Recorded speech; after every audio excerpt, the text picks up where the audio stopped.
김밥하는 CEO를 처음에 책을 냈을 때 출판사가 그 책이 나오기 얼마 전에 한 신문사하고 인터뷰를 했었는데, 그때 매출과 회사 자산을 착각하는 바람에 출판사에서 나온 책에 700억 부자라고 나온 거예요. 그 당시에 내가 70억도 아니었는데. 그래서 이걸 출판사한테 수정해달라고 했더니 이미 인쇄가 돼서 못하겠다고 거절을 하더라고요. 그래서 할 수 없이 그때 내가 어떻게 했냐면 그냥 700억 부자가 돼야겠다 생각을 했었거든요. 그래서 그 이후 얼마 안 돼서 실제로 700억이 넘는 자산을 가지면서 그 책에 적힌 그대로 실현을 한 적이 있어요. 그래서 오늘도 뽀샵을 잘해서 얼굴 지금 비슷하게 만들어갖고 여기 지금 약간 검버섯도 없어지고 그림 비슷하게 된 것 같아요. 오늘은 제가 지금 제일 잘하는 게 뭐냐면 두 가지가 있어요. 이건 자랑 같긴 한데, 하나는 돈 버는 거예요. 그리고 또 하나는 사장들 가르치는 일을 해요. 지금 아마 여기도 지금 제가 가르친 제자들이 되게 많이 와 있는 것 같은데, 국내에 한 벌써 거의 1000여 명 넘는 그 사업가 제자들을 제가 두고 있어요. 왜냐하면 사장들은 사실 선생을 둘 수가 없어요, 구조적으로. 왜냐하면 사장이나 직책 자체가, 사장을 해본 분은 알겠지만 사장은 선배, 사수가 없습니다. 직장 내에 사수가 있을 수가 없어요. 그래서 매번 실패하고 넘어지고 물을 데가 없고 이런 일을 하는데, 저는 이제 좀 해외에 있기도 하고, 저는 또 자수성가한 사람으로 한 사람부터, 직원이 한 명 있을 때부터 굉장히 많은 직원을 함께 일할 때까지 회사 전체를 지켜와 봤기 때문에 사장들을 가르치는 데 굉장히 적합화된 형태에 있다고 믿어져요. 그래서 굉장히 많은 사장들을 지금 가르치고 있는데, 이러다 보니까 아무래도 돈 얘기를 많이 할 수밖에 없어요. 그래서 오늘도 여러분들은 돈의 세계로 여러분들을 데려가겠습니다. 우리는 보통 돈을 많이 벌면 부자가 되는 줄 알죠? 그게 일반적으로 사람들이 생각하는 방법이에요. 돈을 많이 벌어야지 부자가 되는구나 라고 생각을 해요. 근데 실제로는 제 주변에 부자 거지들도 엄청 많아요. 몇 가지 돈에 대한 오해하고 있는 다른 능력들이 있어요. 첫 번째는 돈을 버는 능력, 돈을 모으는 능력, 돈을 쓰는 능력, 돈을 불리는 능력, 유지하는 능력. 이것은 다 각기 다른 능력이에요. 이게 각기 다 다른 능력이라는 걸 이해해야 돼요. 그래서 돈만 많이 벌면 부자가 되는구나 라고 생각하는 사람들은 그 돈을 유지할 수 없게 돼요. 불릴 수도 없게 돼요. 그래서 이게 각기 다 다른 능력이라는 것을 먼저 이해하셔야 돼요. 그리고 돈을 많이 벌면 행복할까요? 내가 원하는 대답이 이게 아니었는데. 돈을 많이 번다고 실제로 반드시 행복하지는 않아요. 그거는 사실이에요. 그런데 이거는 비유를 하자면 기름진 밭에 뿌려진 씨앗 같아요. 여기서 기름진 밭은 돈을 말하고 씨앗은 행복을 말해요. 그래서 우리가 씨앗을 갖다가 기름진 밭에다 뿌리면 100개를 뿌렸다고 치면 굉장히 많은 씨앗이 나올 거예요. 반대로 밭이 좋지 않은 밭에다 씨를 뿌리면 상대적으로 100개 중에 아주 안 나오진 않아요. 한두 개씩 나옵니다. 그래서 그렇지만 상대적으로 숫자가 적을 뿐이에요. 그래서 돈이 많으면 일반적으로 행복을 유지하는 데 굉장히 유리해요. 그리고 여러분들이 갖고 있는 걱정을 지금 가만히 계산해 봐요. 여러분들 안에 지금 수많은 걱정들이 있을 거예요. 현재 가족관계부터 시작해서 뭐 지금 실제 재정 문제, 미래에 대한 거, 그 다음에 뭐 주변에서 자기가 생각하는 이상과 다른 여러 가지 고민들이 있을 거란 말이에요. 이 고민들을 돈이 얼마 있으면 해결될 수 있을까 하고 다시 되돌아보면 상당히 많은 부분들이 돈이 이거를 해결하고 있다는 걸 알 수 있어요. 돈은 중력과 같아요. 중력이 뭔지 알아요? 중력은 무게가 무거우면 무거울수록 주변에 다른 거를 끌어들이는 힘이에요. 그러니까 지금 지구가 달을 끌어들여서 돌고 있게 하고 태양이 지구를 끌어들여서 주변에서 돌고 있게 하는 힘이 중력이에요. 그래서 돈도 똑같아요. 중력이, 즉 돈이 많으면 많을수록 다른 돈을 끌어들이고 그 돈의 무게감이 크면 클수록 다른 돈을 끌어들이는 힘을 갖고 있어요. 보통 돈을 보면 돈이, 여러분들 예를 들면 이렇게 얘기합시다. 내가 지금 10억을 벌고 싶다. 10억을 목표를 세웠어요. 그럼 매 1억을 지금 모아간다고 가정을 해요. 열심히 일하고 혹은 사업을 해서 1억을 모았어요. 그럼 그 다음 또 1억을 모으고 1억을 모으고 이렇게 해서 계속 10억까지 갈 거 아니에요. 근데 이제 보통 사람들이 생각하는 돈의 개념은 첫 번째 1억을 모을 때 이 1억을 모으기 위해서 들어간 노력의 총합이 예를 들면 100이라고 가정을 합시다.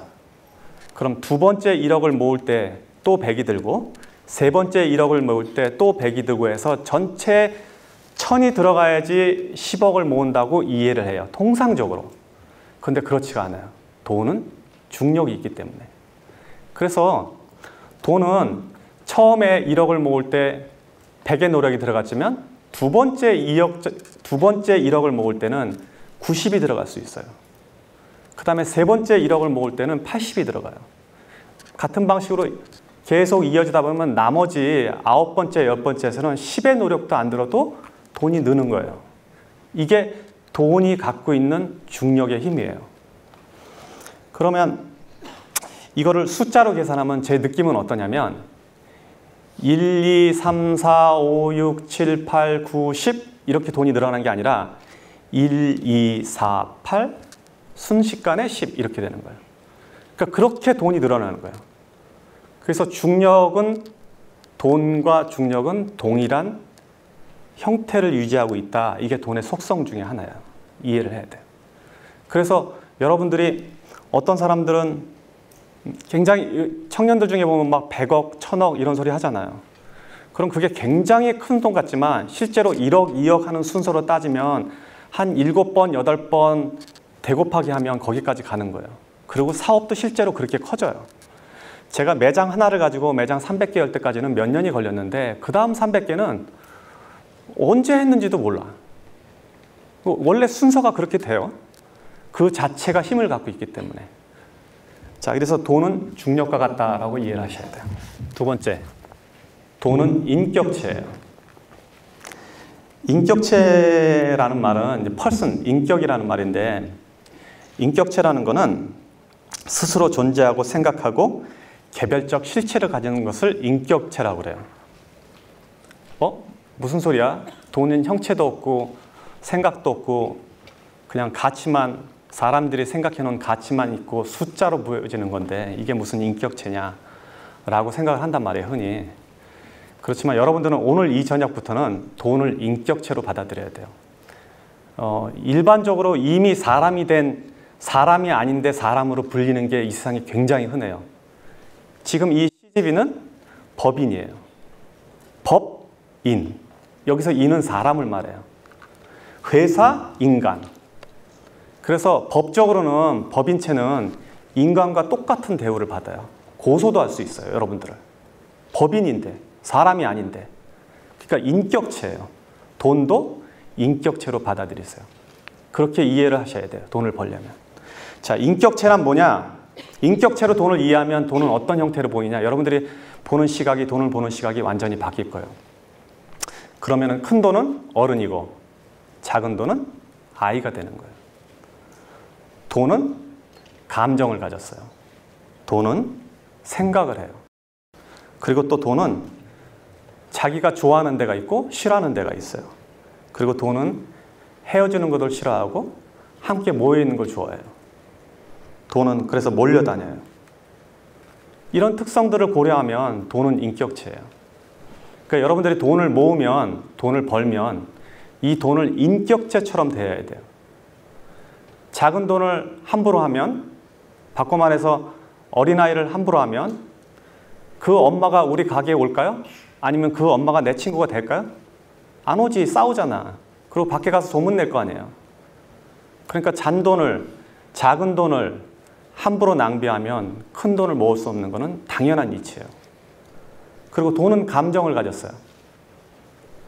그래서 여러분들이 돈을 벌었는데 이 돈을 아무 데다 함부로 쓰잖아요. 뭐 술집에 가서 탕진을 한다든지 도박을 한다든지 아니면 이유 없이 사치를 한다든지 그러면 돈을 감정을 가졌기 때문에 나를 이렇게 대하는구나 이 사람은 그렇게 생각하고 돈은 여러분들을 떠날 거예요. 왜냐하면 돈은 자기를 갖다가 하찮게 대하는 사람들을 옆에 두지 않기 때문에 그래요. 또 돈은 생각을 가졌습니다. 생각이 있기 때문에 여러분들이 무슨 행동을 하는지 면밀히 이해하고 있다가 갈까 말까를 결정하고 생각을 가졌기 때문에 여러분들이 좋은 일에 돈을 쓰면 그 돈은 다시 돌아와요. 그래서 큰 돈은 작은 돈은 아껴야 되고 큰 돈은 제대로 보내줘야 돼요. 이게 돈을 쓰는 방식 중에 하나예요. 그래서 돈은 인격체다라고 이해를 해줘야 돼요. 다음 거. 일정하게 들어오는 돈은 불규칙한 돈보다 힘이 세다. 사업이나 자기 생활에서 이거를 이해 못하는 사람들은 절대 돈을 못 모읍니다. 일정하게 들어오는 돈은 일정하게 들어오는 것 자체가 어마어마한 힘이에요. 아까 내가 중력 얘기했죠. 중력. 그럼 중력은 그러니까 큰 돈은 상대적으로 작은 돈보다 중력이 셀 거예요. 그런데 일정하게 들어오는 돈은 한 번에 몰려다니는 돈보다 힘이 세요. 무슨 얘기냐면 매달 100만 원씩 버는 사람은 한 번에 1년 내내 굶다가 어느 날 1000만 원 버는 사람보다 힘이 세다는 얘기예요. 이거를 캐시플로우라고 얘기해요. 일정하게 물이 들어오는 거. 자, 우리 지금 비 안 와갖고 막 난리인데 비가 일정하게 골고루 오면 곡물도 자라고 우리가 온도를 유지하거나 세상을 사는데 편리한데 만약에 한 번에 비가 몰아서 오면 어떻게 될까요? 연량 강수량이 200mm 밖에 안 되는데 1년 내내 안 오다가 200mm 한 번에 와. 이러면 우리 풍수로 죽게 되는 거예요. 돈도 똑같은 거예요. 그래서 돈을 어디 가서 일당으로 돈이 많이 버는 사람들 있죠. 뭐 기계 고치고 뭐 설비해갖고 하루에 30만 원, 50만 원 버는 사람들 돈을 못 벌게 돼 있어요. 그 구조적으로. 그렇게 하루 일당씩 보면 30일이면 얼마 이렇게 계산하면 여러분 수입보다 몇 배 되는 것 같지만 실제로 그런 사람들은 일정하게 돈이 들어오지 않기 때문에 그 돈을 모을 능력이 사라져버려요. 사업도 마찬가지예요. 매출이 주말에 500만 원 오르는 거 아무 의미 없어요. 매일 100만 원 오르는 게 더 좋은 거예요. 왜냐하면 일정하게 들어오는 돈은 그 돈 자체가 강력한 힘을 갖고 있어요. 그래서 우리도 예를 들면 이렇게 사람들이 많은 데 가면 경찰 몇 명이 군중 전체를 통제할 수 있죠. 그 통제할 수 있는 힘이 뭐예요? 그거는 조직화되어 있기 때문에요. 우리는 조직이 안 돼 있는데 경찰들은 조직화되어 있고 명령 체계화되어 있기 때문에 수많은 군중을 통솔할 수 있다고요. 그러니까 일정하게 들어오는 돈은 조직화된 돈이라고 봐야 돼요. 그래서 그 돈은 다른 돈들을 이겨요. 더 큰 돈, 목돈 2천만 원, 3천만 원 들어오는 거 아무 의미 없어. 매달 100만 원, 200만 원 버는 게 아주 무섭고 중요한 돈인 걸 알아야 돼요. 고생해서 번 돈은 공짜 돈보다 힘이 세다. 이거는 좀 이해하기가 쉬운데 돈은 같은 100만 원이라도 혹은 같은 1000만 원이라도 그 숫자는 가치는 지금 현재 보여지는 가치는 동일하더라도 그 돈이 벌어진 과정에 따라서 그 돈의 무게가 틀려져요. 여러분들이 고생해서 벌은 돈은 돈의 가치가 무게가 100kg라 그러면 누가 준 돈은 1kg도 안 되는 거예요. 그래서 가볍게 날아가요. 이치를 아시겠죠? 그런 돈은 그냥 흩어져 버려요. 복권에 당첨됐다든지 갑자기 사업을 해서 돈을 벌었다든지 혹은 누가 줬다든지 유산으로 받았다든지 땅값이 갑자기 올라서 떼부자가 됐다든지 이런 사람들의 돈은 같은 1억이라도 내가 벌어서 꾸준히 모아서 적금 들어서 벌은 돈이라고는 전혀 다른 가치를 갖고 있는 거예요. 그래서 고생해서 번 돈은 공짜임보다 그 힘 자체가 그리고 그 중력 자체가 전혀 다른 역할을 하고 있어요.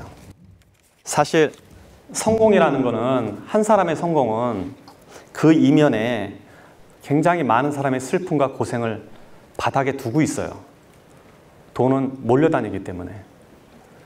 그래서 성공한 사람들이 하는 실수가 뭐냐면 지금 이런 거를 잘 지키지 않는 게 보통 성공한 사람들이 흔히 하는 실수예요. 제가 성공이 근본적으로 많은 슬픔과 불행을 깔고 있다는 얘기는 뭐냐면 그 깔은 자체가 마치 가시처럼 이렇게 앉아 있거든요. 그래서 그 가시를 다독이지 않으면 결국 가시는 내 몸을 찔러서 돈을 많이 벌어도 다시 돈을 흩어지게 만드는 힘을 갖는다고요. 그래서 이런 원리들을 이해해야지 우리가 돈을 모으고 관리하고 유지하고 더 확장해 나갈 수 있는 거예요. 그래서 여러분들은 성공하고 나면 혹은 성공하기 전에 이 원리를 이해해야 돼요. 이 원리를 이해하지 못하는 많은 창업가들, 사업가들 혹은 젊은 친구들이 사업에 나가서 많은 돈을 벌었을 때 불과 몇 년 만에 혹은 순식간에 다시 바닥으로 내려앉는 것은 당연한 이치예요. 남의 돈을 대하는 태도가 내 돈을 대하는 인격의 근본이다. 친구들끼리 회비를 모았는데 회비를 모아서 어떤 일을 할 때는 내가 평소에 하는 소비보다 더 아까워지 않고 소비를 한다면 이거는 남의 돈을 대하는 태도가 옳지 않음으로 인해서 결국 내 돈을 대하는 태도를 무시한다는 걸 이야기할 수 있어요. 내가 살 때는 내 돈을 쓸 때는 친구의 저녁 자리에서 내가 돈을 낼 때는 사이다 하나 더 주문하는 거, 술 한 병 더 주문하는 게 신경이 쓰이는데 친구가 저녁 산다고 그럴 때는 고기 2판 시키고 뭐 소주 시키고 막 시키잖아요. 그렇게 만약에 대한다면 그 사람은 남의 돈을 대하는 태도가 옳지 않다는 거예요. 결국 그거는 자기 자신이 갖고 있는 돈을 대하는 태도와 동일해져요. 그래서 이런 사람들은 돈에 존중을 못 받게 되는 거예요.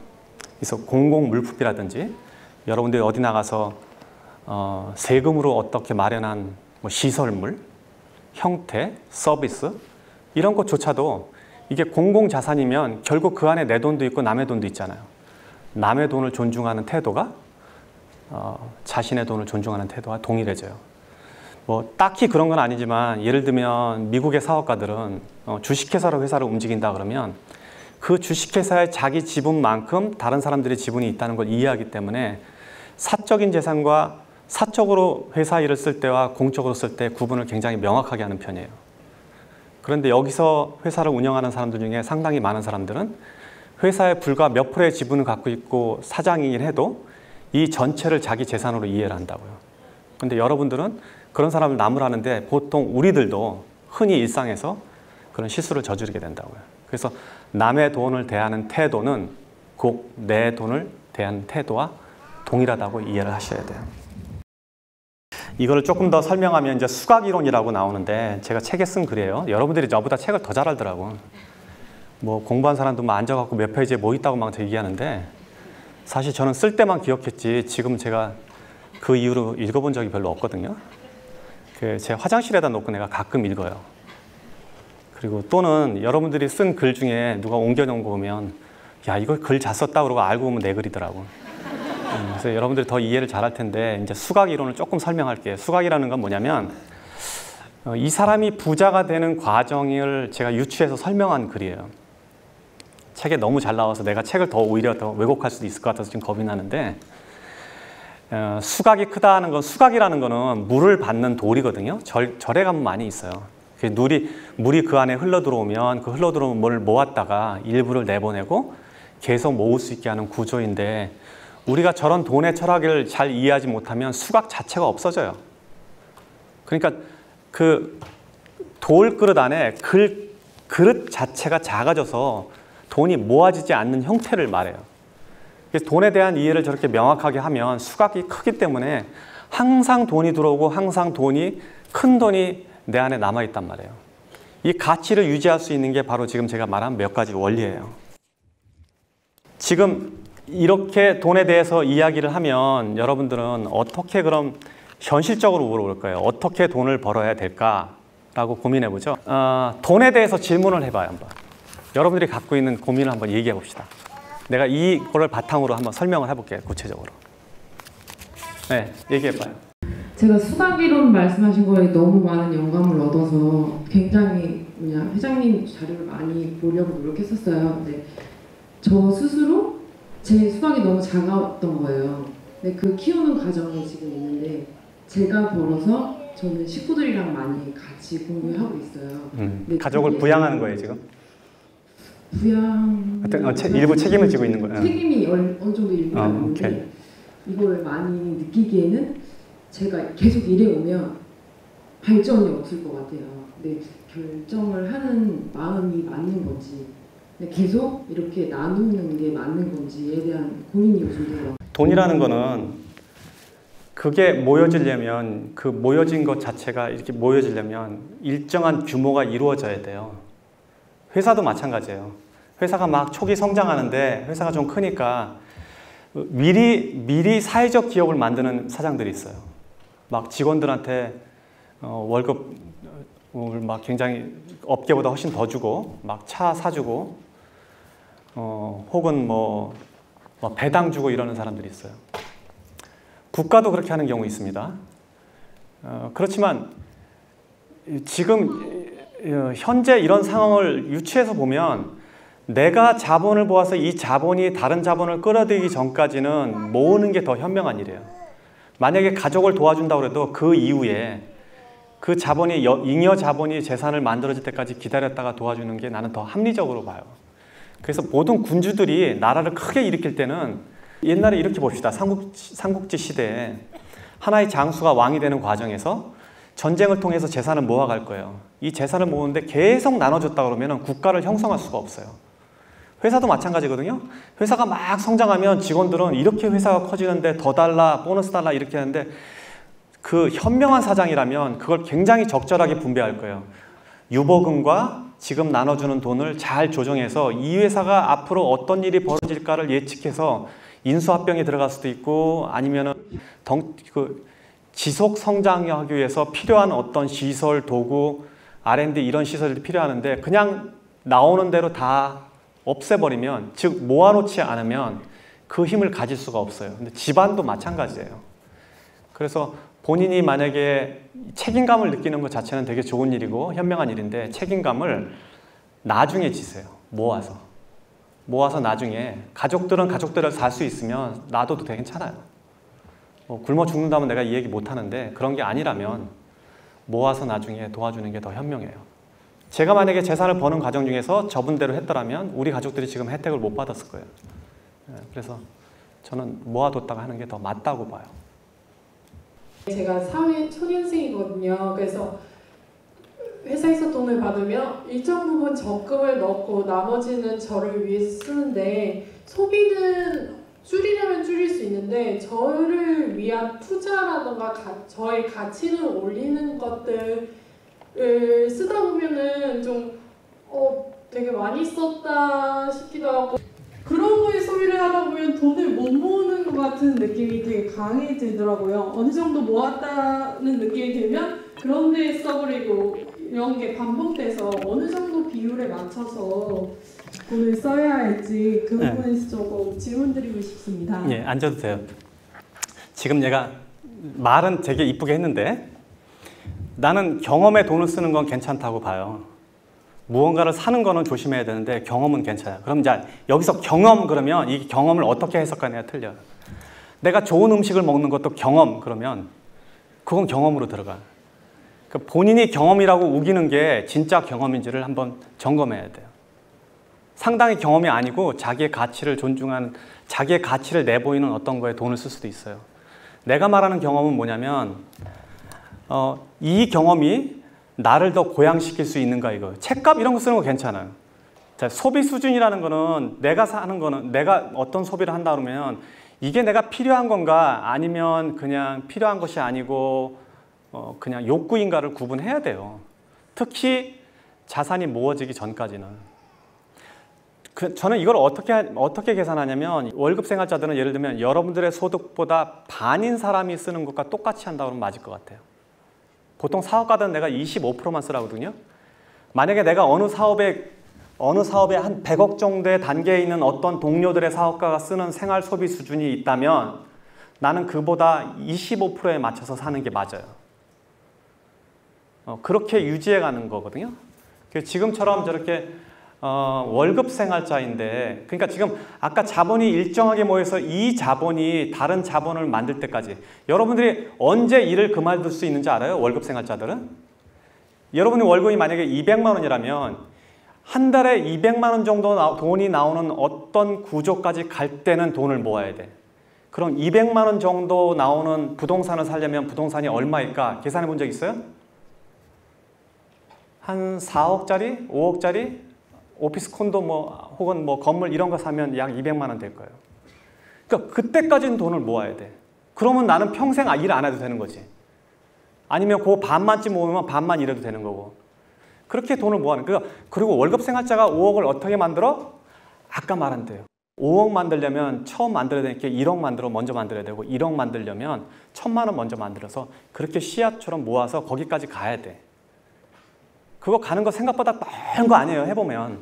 막상 해보면 별거 아니에요. 왜냐하면 자본 자체는 자본이 자본을 불러들이기 때문에 복리로 늘어나기 때문에 가능해진단 말이에요. 그러고 나서 200만 원 정도, 300만 원 정도의 월세가 나올 정도 되면 그 정도의 소비 수준만 유지하면 평생 일 안 해도 되는 거잖아. 그 구조로 가는 거예요. 전부 다. 부자라는 거는. 그걸 이해하지 못하면 계속 똑같은 생활을 하는 거죠. 그래서 처음에 그렇게 하면 안 돼. 처음에 되게 잘 모아야 돼. 악착같이 모아야 돼.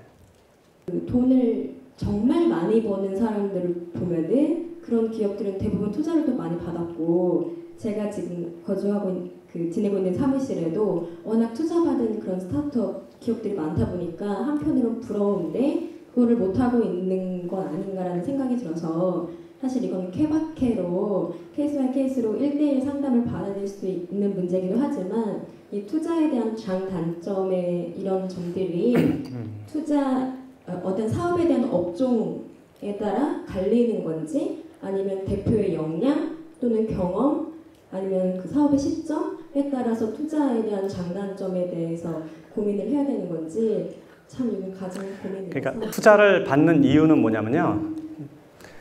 흔히 두 가지로 나눠요. 지금 회사가 급격하게 성장하는 게 보이는데 자본이 모자란 경우에. 그래서 자본이 투입되면 순식간에 회사를 할 수 있는 경우가 투자가 되고, 혹은 내 자본을 가지고 안 하려는 사람들은 투자를 받아요.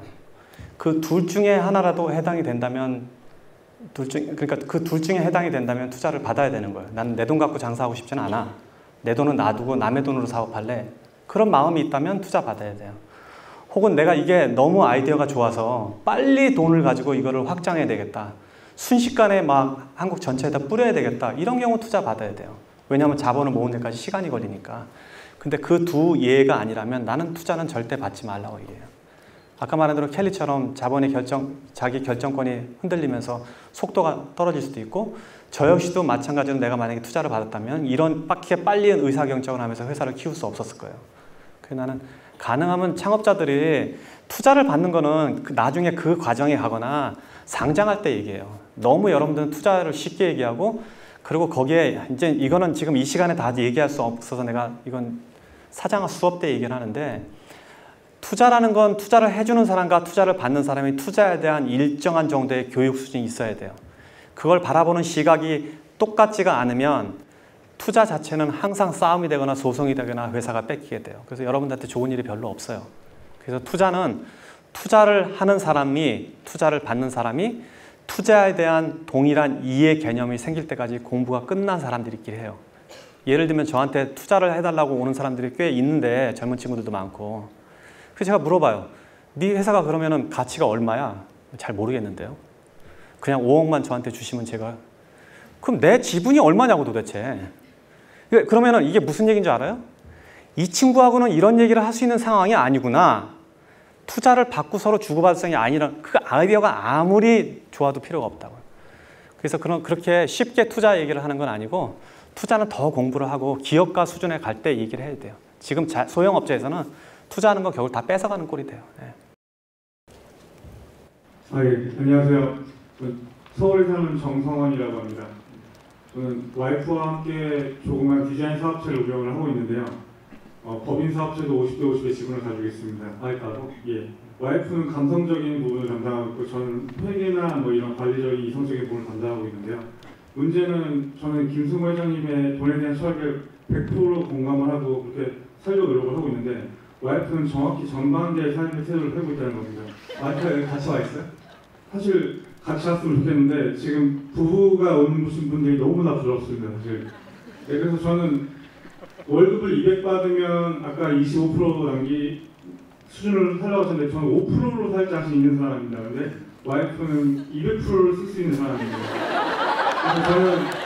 그래서 와이프한테 돈 얘기할 때마다 저도 괴롭고 와이프도 괴롭고, 그리고 교육비를 저는 좀 굉장히 높게 쓴다고 생각하는데 사실 교육비라는 게 또 이게 육아 철학까지 연결되는 부분이기 때문에 저도 조심스럽습니다. 굉장히. 그래서 혹시 와이프와 돈에 대한 철학이 다를 때 혹시 그런 걸 통합시킬 수 있는 혹시 있어요. 제일 좋은 방법은 와이프랑 헤어지는 거예요. 근데 헤어지지 못하겠다 그러면 사업을 헤어져야 돼. 근데 사업도 같이 할 수밖에 없다 그러면 어떻게 해야 되냐면 지금 본인이 잘못하고 있는 거예요. 무슨 얘기냐면 나는 5%로 살 수 있는데 와이프는 200% 쓴다. 그 5%를 살 수 있다는 건 사실일 거예요. 200% 산다는 거는 과장이에요. 결국 나는 검소하다고 생각하는데 그 검소함이 남한테 강요되면 인색함이 돼요. 절대 그렇게 하면 안 돼. 나는 그냥 5%를 지켜. 근데 와이프는 다 써도 그냥 놔둬야 돼요. 그렇게 해야지 공존하는 거예요. 그래서 자기의 가치를, 그게 와이프더라도 그 가치를 거기다가 억지하면 안 되는 거예요. 나만 5% 해갖고 그냥 집에다 뭐 하든지 아니면 좀 손해보는 느낌이 따라 헤어질 거 아니면 그냥 같이 살아야 할 수 없어요. 여기서 칭찬받을 일 아니야, 저거 지금. 그리고 남자 사업가, 여자 사업가들은 좀 다른 얘기인데, 남자 사업가한테 이거 내가 항상 하는 얘기인데, 사업을 해서 돈을 벌잖아요? 그럼 사업가들은 어떻게 행동하냐면 그 돈에 이제 이익이 났어. 예를 들면 한 10억 이익이 났다고 칩시다. 그럼 그 10억 이익을 회사에다 다 재투자하거든. 100% 다 그렇게 움직여요, 다들. 사장들은. 경험이 없기 때문에. 그럼 왜냐하면 그 10억을 다시 재투자하는 이유는 뭐냐면 지금 그 돈을 어디다 투자하는 것보다 자기 회사에다 투자하는 게 이익이 제일 많거든. 회사를 키워가는 게 더 나니까. 그렇게 생각을 한단 말이에요. 근데 그건 잘못하는 거예요. 이 사람이 부부로 일을 한다 그러면 그 돈을 10억을 모을 때까지 배경을 만들어준 아내, 가족을 보호해준, 지켜준 아내가 그 지분의 반을 갖고 있는 거예요. 내가 가서 벌더라도. 그래서 그 반의 50%를 와이프한테 배당을 줘야 돼요. 생활비 다 주고 그 배당을 줘야 돼요. 그러면 5억은 집으로 가잖아요. 근데 5억을 집으로 가면 사업가는 아깝지. 이거 10억 해서 빨리 회사 키우고 싶은데. 그런데 그렇게 하다가 한번 무너지면 다시 바닥까지 가거든. 이 집안의 재산은, 사업가로서 이 집안의 재산은 그 돈이 와이프한테 옮겨간 돈이 진짜 그 집안의 재산이에요. 그래서 와이프가 그걸 관리하게 돼요. 그래서 와이프가 그렇게 5억씩 반을 배당을 받으면 남편이 밖에 가서 뭔 짓 해도 상관 안 해. 근데 그렇게 안 해주잖아요? 그럼 사업을 하는 사람들은 어떻게 하냐면 직원들 챙겨야 되니까 막 직원들 차도 사줄 때 있고 뭐 신경도 써주고 어떤 사람은 집도 사주고 뭐 또 보너스도 주고 막 이런다며요. 그 집에 가면 와이프는 괜히 이유도 없이 입만 나와 있거든. 그게 남편이 사업이 커지면 커질수록 더 힘들어질 거라고. 근데 와이프도 이게 무슨 불만인지 잘 몰라. 굉장히 뭐 생활비도 늘어나고 뭐 집도 커지고 이러는데 불만이 계속 쌓인다고요. 근데 거기에 결국 뭐냐면 이 재산의 반이 아내한테 옮겨져서 아내가 결정권을 갖게 할 때 그게 완성이 돼요. 그 조건만 몇 개 붙이면 돼. 내가 진짜 다시 망하면 다시 줘. 그리고 이 돈 나 모르게 딴 데다 쓰지 마. 좋은 데 투자해줘. 이혼하지 말자. 이 정도면 되는 거예요.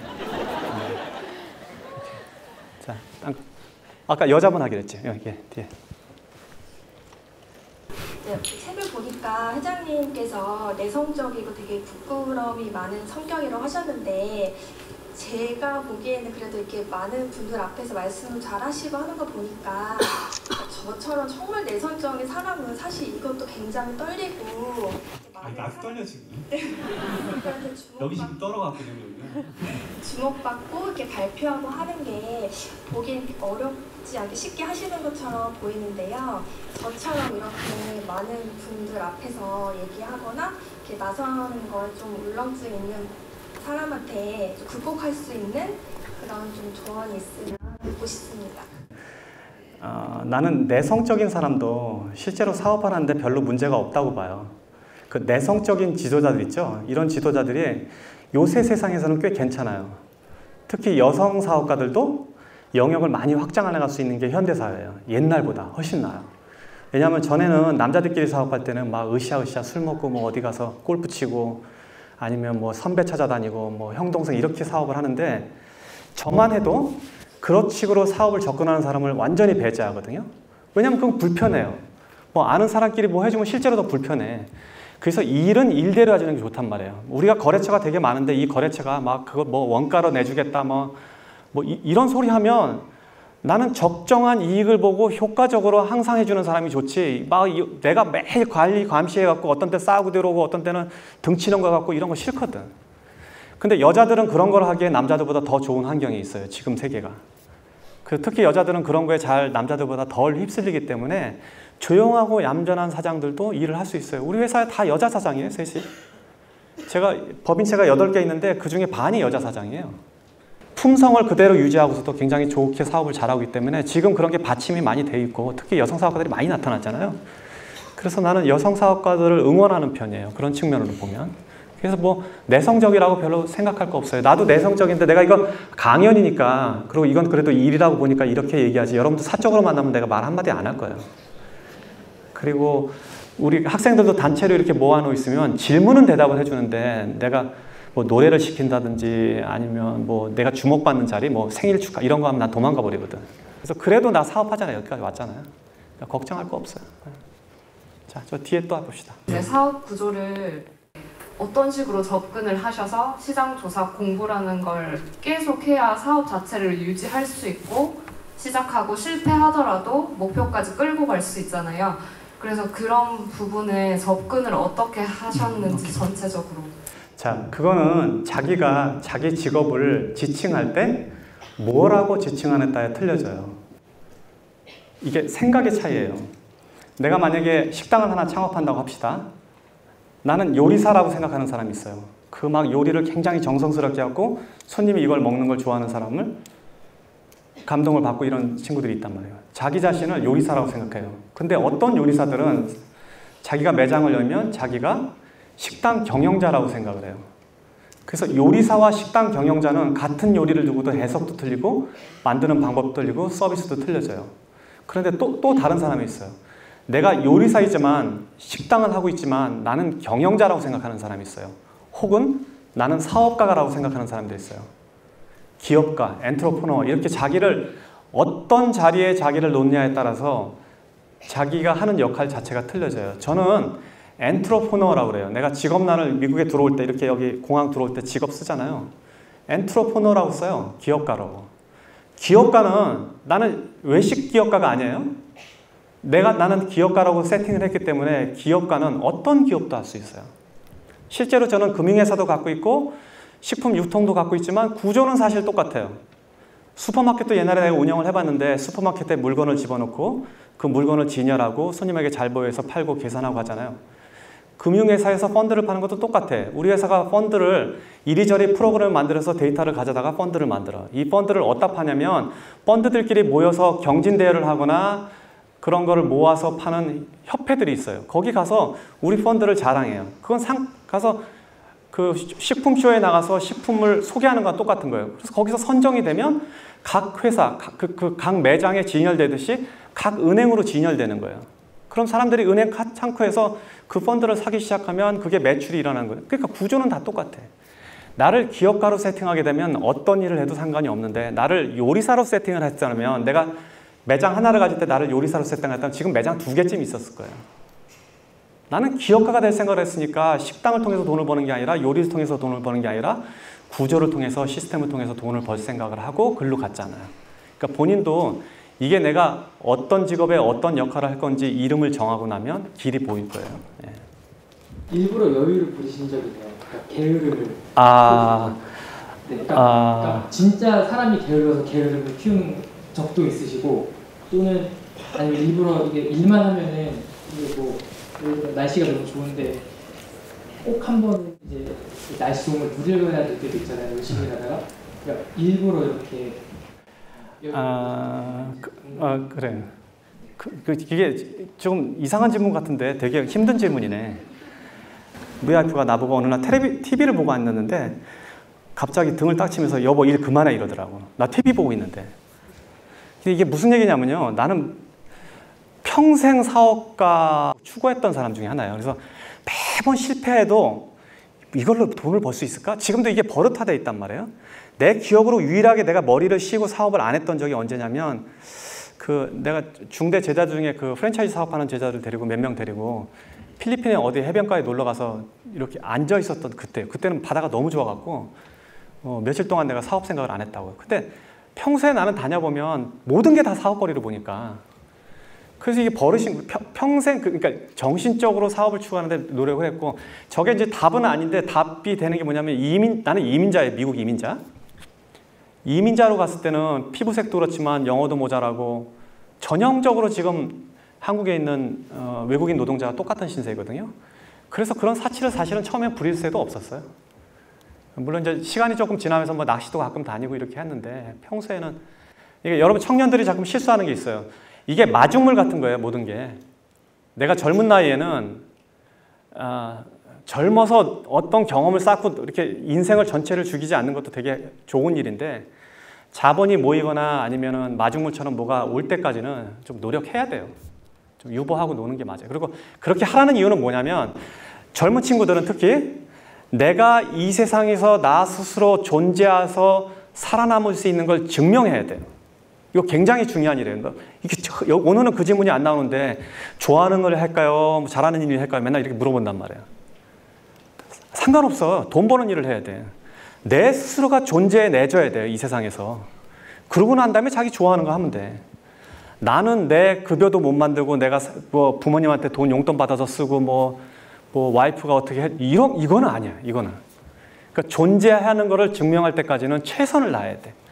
그러고 나서 여유 생길 때마다 그렇다고 그걸 다 미루라는 얘기는 아니고 여유 생길 때마다 더 그거를 이렇게 조금씩 도와주는 것도 전체 삶에 굉장히 유용한 가치니까 같이 해도 돼요. 근데 좀 밀어가면서 하라는 얘기예요. 오늘 이 강의를 들은 사람들은 아까 제가 정리한 저 원리를 잘 체득하시면 그 자체가 여러분들한테 실제 자산으로 옮겨질 거예요. 원래 자산이라는 것이 일을 해서 버는 돈이 있고 구조를 통해서 버는 돈이 있고 신용 자체, 상장회사 같은 거는 신용 자체가 돈이에요. 그리고 돈을 만드는 사람도 있어요. 이런 구조 안에 다 들어와 있는데 여러분들이 이 안에서 자기가 하는 역할들을 하나씩 저 틀에 따라서 따라가다 보면 여러분들 자체도 다 부자가 돼 있을 거예요. 그래서 오늘 강의는 여러분들이 실물 경제에서 실제 부자가 될 수 있는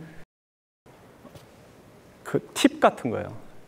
이런 거는 원래 잘 안 가르쳐요.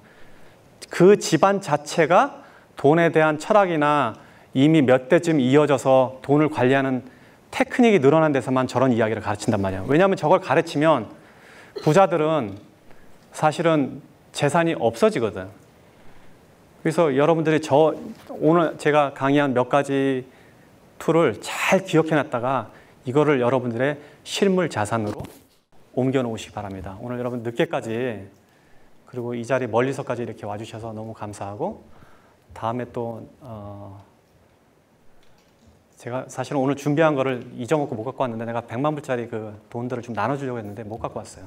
다음에 기회 있으면 하고 여러분들이 100만 불을 벌어서 부자는 지금 숫자로 요새 얘기할 때 보면 자기 유동자산 10억 이상 있는 사람을 보통 백만장자로 얘기를 해요. 그러니까 여러분들 모두 다 백만장자 되시기 바라고 백만장자 된 사람은 오늘 강의를 통해서 백만장자 된 사람은 나중에 저한테 찾아와서 밥 사세요.